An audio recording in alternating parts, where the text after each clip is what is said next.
In lesson 9.4, you will graph and write equations of ellipses. An ellipse is the set of all points xy such that the sum of the distances between xy and two distinct fixed points called foci is a constant. Our elliptical shape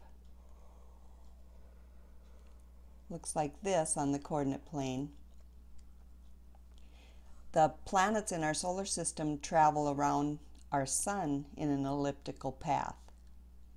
An ellipse has a center, and the ellipses that we'll study in this lesson are going to be centered at the origin.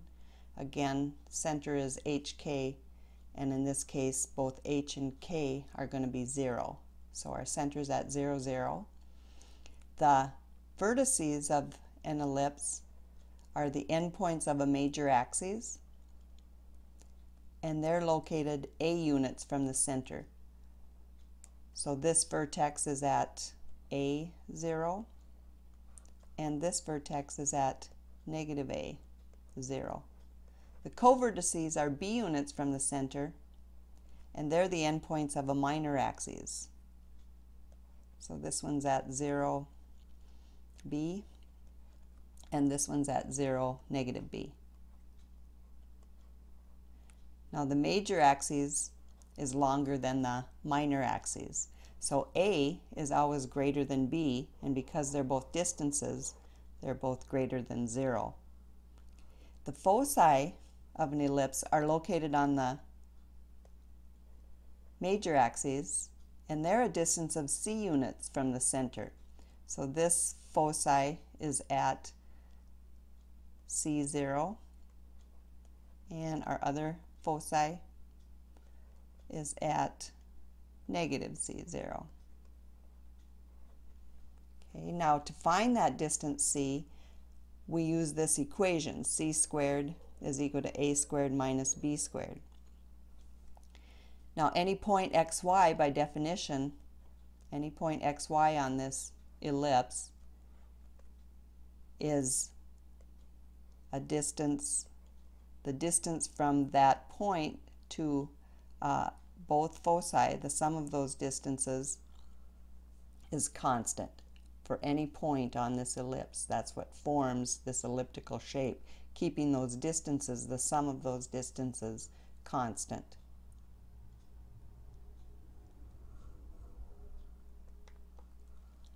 Okay, in example 1, we're going to graph 16x squared plus 4y squared equals 16. Identify the vertices, covertices, and foci. Now I recognize this as an ellipse, not a parabola, because both x and y are squared. I recognize it as an ellipse and not a circle because the coefficients on x squared and y squared are different. In a circle they would be the same. Okay, to graph this equation, I want to put it in standard form. And to put it in standard form, I have to have 1 on the right-hand side.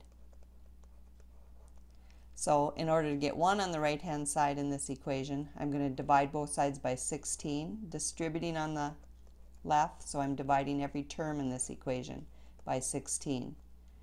So 16's cancel in the first term, and I'm just left with x squared. In the second term, 4's cancel top and bottom, so I'm left with y squared over 4. And on the right-hand side, I have my 1 that I need for standard form. Okay, now I can write this one more time, showing my a and b values that are in the denominators of these terms. This would be 1 squared, which is equivalent to 1. And in this term, I would have a denominator of 2 squared, which is equivalent to 4. Now in this form, I can decide that a is equal to 2 and b is equal to 1. Remember, a has to be greater than b, so a is 2, b is 1.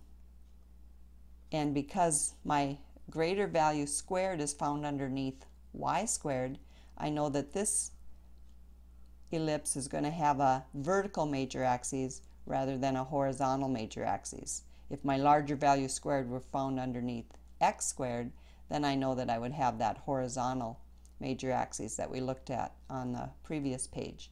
Okay, so my center is 0, 0.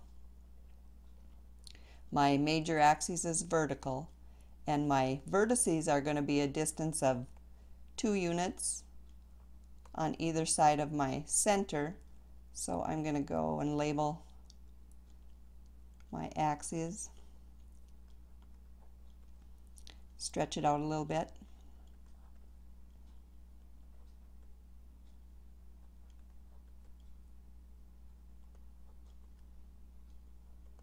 And then graph those vertices, 2 units up from the center and 2 units down from the center. I can also graph the endpoints of the minor axes. They're B units from the center. Those are our co-vertices, so 1 unit on either side of the center, and then I can draw the elliptical shape through those points. Okay, now we need to name the vertices and the co-vertices. So naming the vertices, I'm going to have vertices at 0, 2 and 0, negative 2. I'm going to have co-vertices at negative 1, 0 and positive 1, 0. And the foci, in order to find them and locate them on the major axes, I'm going to have to find that c value. So we'll use that equation, c squared is equal to a squared minus b squared, in order to locate those foci on the major axes. So c squared is going to equal a squared, and a is 2, minus b squared, b is 1. So I've got c squared equals 4 minus 1, or 3. And now to get just c, we'd have to take the square root of both sides. So c would equal plus or minus the square root of 3. Now since c is a distance, we would only choose the positive value, square root of 3, in order to describe that distance that the foci are from the center on the major axis. So I'll go ahead and graph them. Since the square root of 3 is approximately 1.7, I'm going to approximate that position of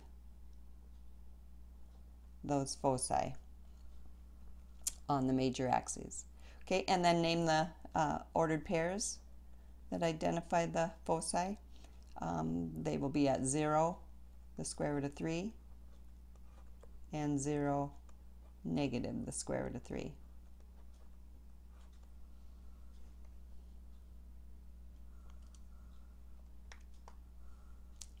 In example 2, we want to write the standard form of the equation of the ellipse with a vertex at 0, 5 and a co-vertex at 4, 0 and a center at 0, 0. So again, to write this equation, I'm going to make a sketch of that ellipse. Center 0, 0, vertex at 0, 5. So it's going to have another vertex at 0, negative 5.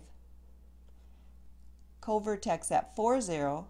So it's going to have another co-vertex at negative 4, 0.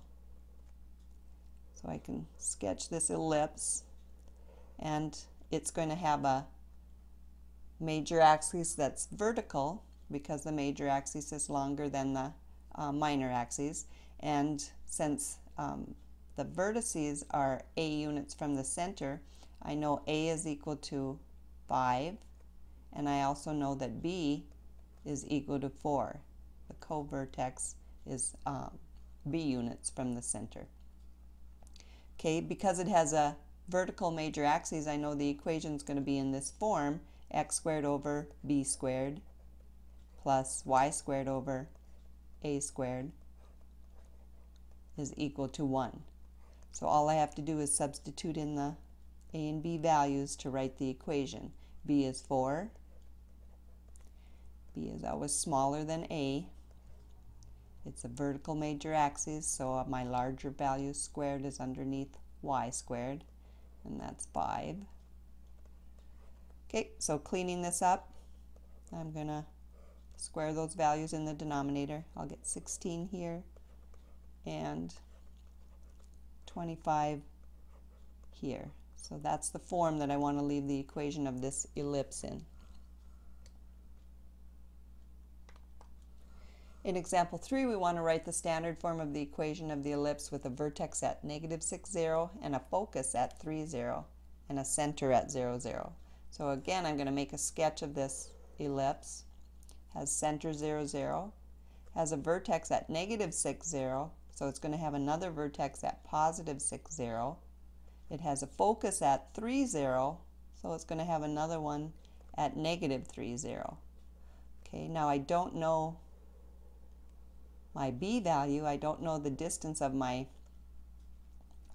co-vertices from the center, so I'm going to have to use my little formula here, c squared equals a squared minus b squared, in order to find b, because it's a and b that I need to write the equation of this ellipse.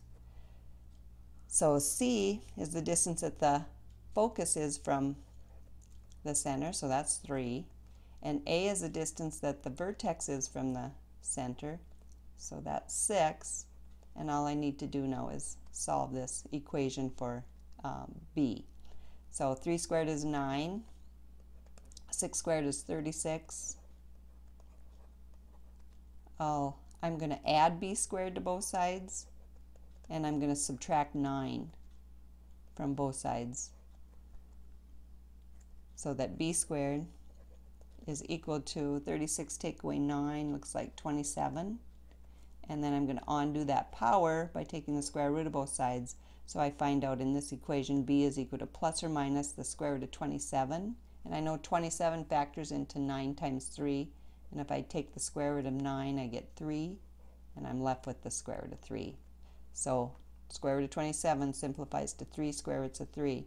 Since b is a distance, b is 3 square roots of 3, and a is that distance that the vertex is from the center, so that distance is 6.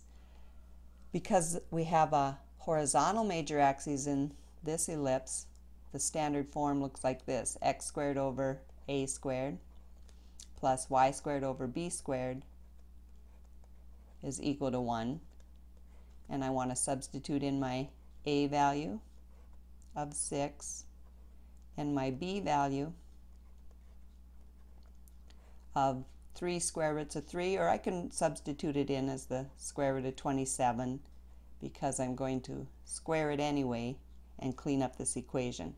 So I'll get 36 in the denominator of the first term, and I'll get 27 in the denominator of the second term. So there's our standard form of the equation with that horizontal major axis. Include with your notes of this video guided practice problems 1 through 7 odd on pages 635 and 636 of your textbook.